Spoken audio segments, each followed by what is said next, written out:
ليكن يومك للشعب ودادا ليكن حبك للأرض مداد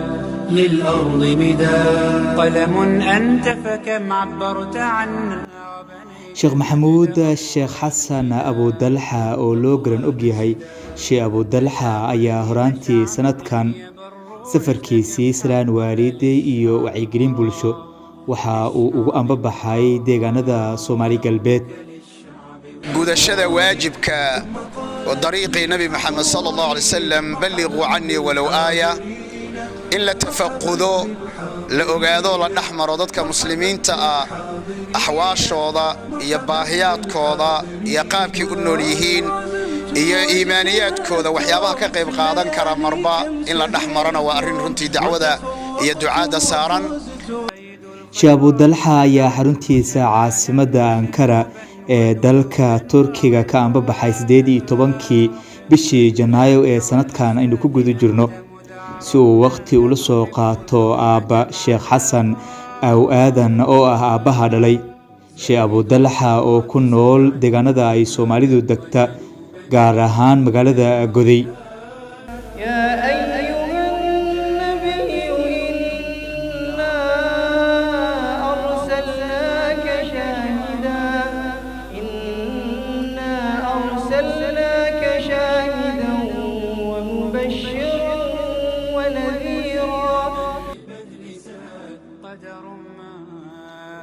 muddadii uu ku guda jiray sheekh abudalxa safarkiisii faafinta diinta iyo wacyigelinta bulshada ayaa waxa uu booqday magaalooyin dhowr ah oo ay ugu horeysay caasimadda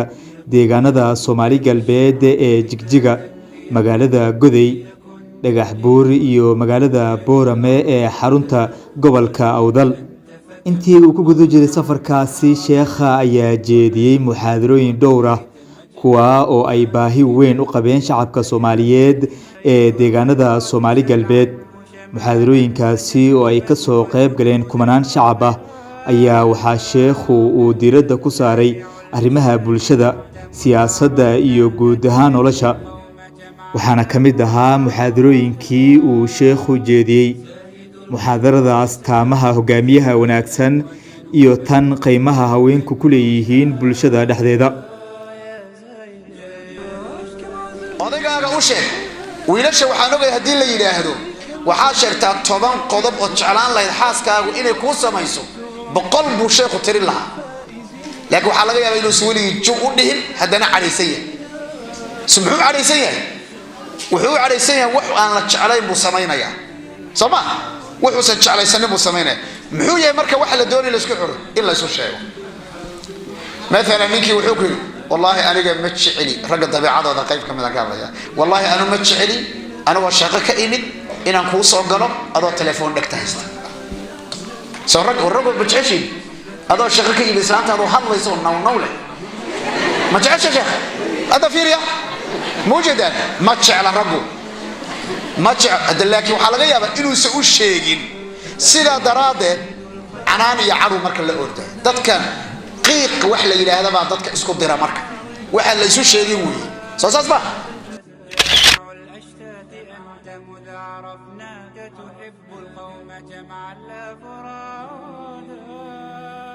waa kan sheekh abudalxa oo si faahfaahsan ugu hadlay muxaadarada astaamaha hogaamiyaha wanaagsan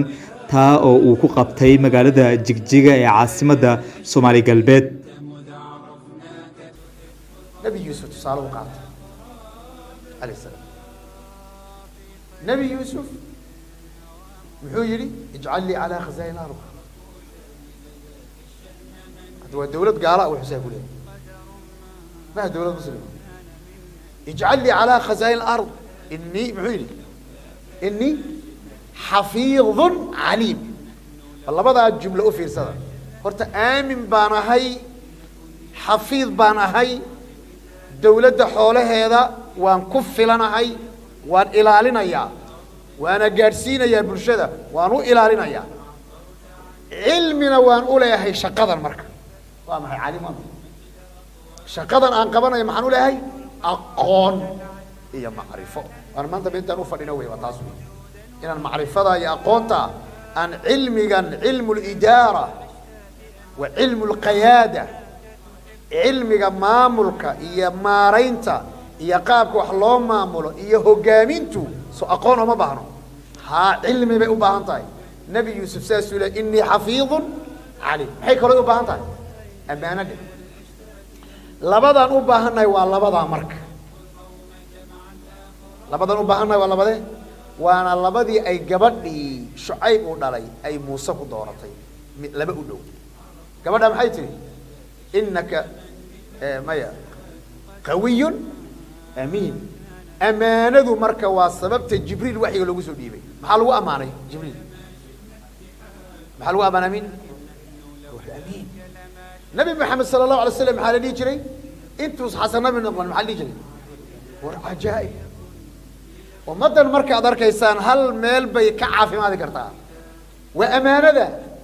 هل كابيل بي أمدو كعافي ما ذكرتها حتى إذا أمانة ذا سقادي كرين بلشده هلقوينينا نفتيننا هلقوينينا آخر ذيننا خسارين أمانة ذا مركا واقعي علوس إنا عرضنا الأمانة على السماوات والأرض والجبال فأبين أن يحملنها وأشفقن منها وحملها الإنسان إنه كان ظلوما جهولا أمانة عرئي الباديدي أدي الأمانة إلى أهلها أمانة وحاد أقدتا عد لهي ولا تخون من خانك يا أيها الذين آمنوا لا تخونوا الله والرسول وتخونوا أماناتكم وأنتم تعلمون يعني الله ما ينكر أدلة قرآنك حديثك أمانة مركوا شيء عجيب وهي marka cidda aad mas'uuliyadda kula wadaagaysa markaad ka dhigato dad wanaagsan dhinaca kale Sheekh Abu Dalha ayaa sidoo kale muxaadaro faahfaahsan oo uu ku qabtay magaalada Jigjiga gaar ahaan howlka sayidka waxa uu kaga hadlay muxaadaro uu ciwaankeedu ahaa qiimaha haweenka ay ku dhexleeyihiin bulshada Soomaaliyeed waxaana khudbadaasi kamid ahaa الله وحيله وأوحينا إلى أم موسى قيمها التي حواء إليه هو يتهب على الشرفي أم موسى نبي بي سو ساريسا هو يدن يا سو ساريسا ندينكم مرك عد أي سو ساريسا هو يدو والنوعي ما بلدتشية هي عيال سوق هي تشينا قروب هي محالي لدى يلا سو ساريا waxa ummadda raba ummadda in lagu soo biiriyo waxa weeyaan waa ummad ilaahay si dhaba u caabuda wa awhayna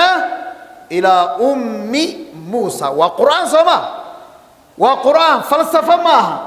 ilaahay wuxuu ku magacaabaya meesha laba qodob ko waanu waxyoonay labo waxa kale oo aanu niri hooyanima lagu magacaabay wa awhayna ila ummi Musa hooyada shaqadeeda ugu horeysa ma taqaanaan وإن إلمها نوتشسه أن أرضعيه وشقده كوبادوي فإذا خفت عليه فألقيه في اليم ولا تخافي ولا تحزني إنا رادوه إليك وجاعلوه من المرسلين مفسرين توحيليهين آياتني وحاكوشر الله أمر يلبن نهي إيا لبا بشارة وأن إلى دمين دونتان وأركي دونتان لبدا أمر وحاوي أن أرضعيه وأوحينا إلى أم موسى أن أرضعيه سو أمر ما قبل ويل كنوش فإذا خفت عليه حداد فرعون وباع عبستنا فألقيه في اليم حاجاتكم ترتابة لي بدا صوما واتوما هو يدا المهدا بدا كتوريس سور هذه التاريخ ذنين الميسا بدو كتوري يا قبل يقول ذانا مسقولها ربي اشرح لي صدري ويسر لي أمري واحلل عقدة من لساني يفقه قولي ما جرتو قبل المهدا بدو كتوري سوعة فيما ضغطه فألقيه في اليم تاريخ ذا وحالوها هيا قبل أمر أفولين يسوع المهد بدو كتورتي إيا قبل صبر إيا الدلقات درادين المهدي أميدة أروس قشي labadaas soo dumar laguma hayo labadaaba hooyadeen xawaa baa laga hayaa hooyadeen xawaa idinka idinka wada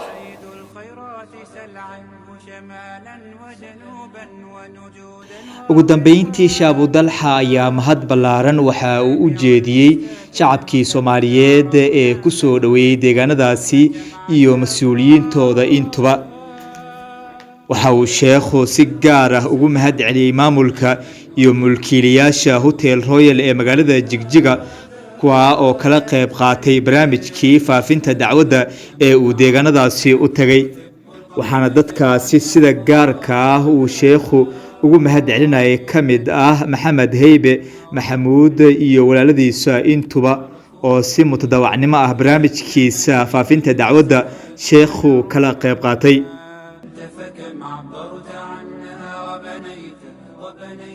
وبنيت المجد أطوادا شداد أنت يا ملهم شعب أن يبروا عشت كم حققت